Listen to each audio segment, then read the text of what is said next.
Dr Megan Woods. Thank you, Mr Speaker, and it's my pleasure to rise to take a call on this bill.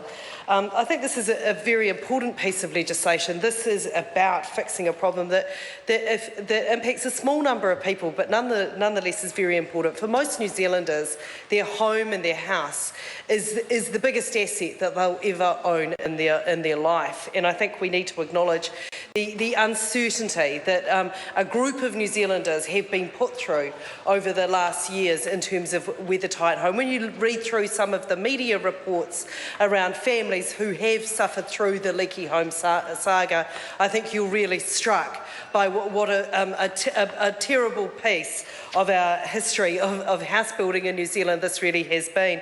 There's the story of the De Roos family in Porirua who discovered on Christmas Day 1999 that their home was a leaky building. They thought it had been fixed, but they discovered that their home was a leaky building when they got up to find out all the presents under their Christmas tree had been destroyed because the roof had leaked. So I think we need to think about the human cost that sits behind the legislation that we're talking about here.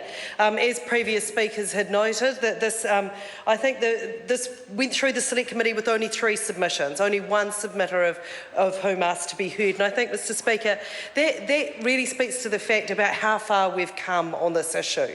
That we are getting close to a resolution, and I think that it was good that we were able to work in a non-partisan way to find a fair solution. Of course, with the legislation expiring next year, that there was an impetus around making sure that we didn't leave people dangling.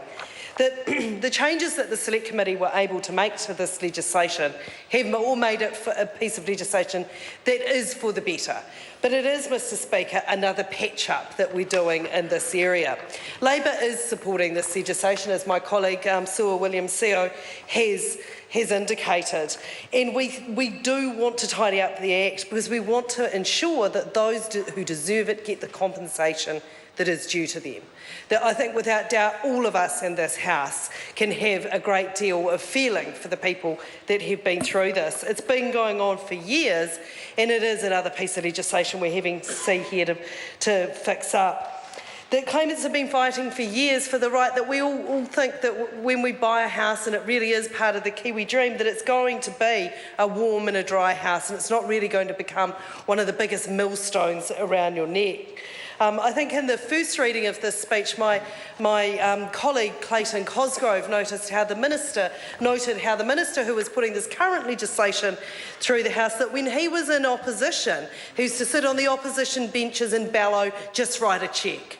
Just write a cheque." That was Nick Smith's approach when he was an opposition spokesperson.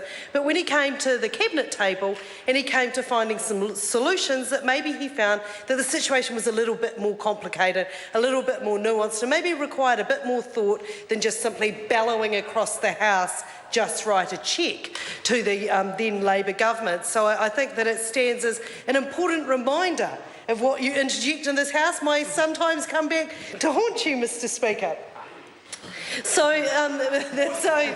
Oh well, some people choose their interjections more wisely than others, Mr Muller. So, just write a cheque did not prove to be the Nick Smith solution that we are seeing in the legislation that is before us today. But I'd also like to, I think it is important that we get on record to pick up on the point that Sue Williams-Seo also raised of why we are in this situation that we are. That it is an important point about weird deregulation and the fact that a whole cast of cowboys under the Bolger-Shipley government were sent to go forth and build, that anyone who wanted to, in his speech, in the first reading speech, my colleague Clayton Cosgrove said that he could have strapped on a tool belt, God forbid, and go and build some homes. So I think that these are days that we can never return to. Never return to, Mr Speaker. The regulation is there for a reason. That we need to have people that are properly trained, and we need to have legislation that properly regulates these industries.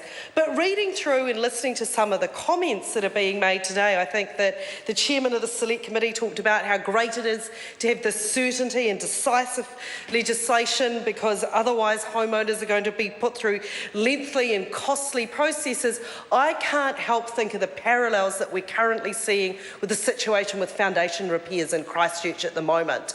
And again, what we're seeing there is inaction and lack of leadership from a minister who won't make the decisive calls, a minister that won't give certainty to people. Because, Mr Speaker, a number of people have been warning that the situation with many foundation repairs in Christchurch actually risks becoming the next Weathertight home saga, the next leaky home saga that we're going to have to deal with over a number of decades. And my fear is that in a decade or so, we're going to be in this House, in this chamber, talking about legislation similar to this for a fix-up for what has been another blunder from another national government that thinks that it doesn't have to show leadership, that it can just let the market dictate and it can just let things go willy-nilly. So that I think is an important and a very timely reminder for all of us as parliamentarians and as legislators that is contained in this. Because, Mr Speaker, this is not something that we can allow to happen again. We have to learn the lessons of the Weathertight and the leaky home saga, that it has been incredibly difficult for a number of individuals, incredibly difficult for them to get on with their lives, and we have to ensure that we never get there. We have to remember how this first manifested itself. We had, first of all, thinking it was decaying timber framing that was to blame, but I mean, we just saw how much more complicated the situation was as we went through. So, Mr Speaker, Labor is happy to support this legislation. We think, and I'm sure my colleague, the ever-learned, the Honourable David Parker, will pick up about the area of law that this is and the many fix-ups that we have to be here. But we do have to make sure we learn from this saga. We have to learn from this chapter of history. We have to see what just letting the market dictate in an unregulated and unfettered way can lead to. And that is the personal hardship and the very personal stories that we have to remember lie behind the numbers that we say when we say only a small number of people are affected by this and only a small number of people are going to need to have recourse to the fund to fix their homes. We have to remember that family that got up on Christmas Day 1999 to find not only their Christmas presents were ruined, but the very place in which they thought they were safe, they thought they were secure, their home wasn't that at all. And the government had failed to put in place the things to protect them, to make sure that the people that were building their home were qualified, to make sure that there was a regulated industry that was going to ensure that their home was safe and that the local authorities were inspecting it in a safe way. I just hope we're not back here in a few years talking about shonky foundation repairs in Christchurch, and the same kind of fix-up legislation may be required. Thank you, Mr Speaker.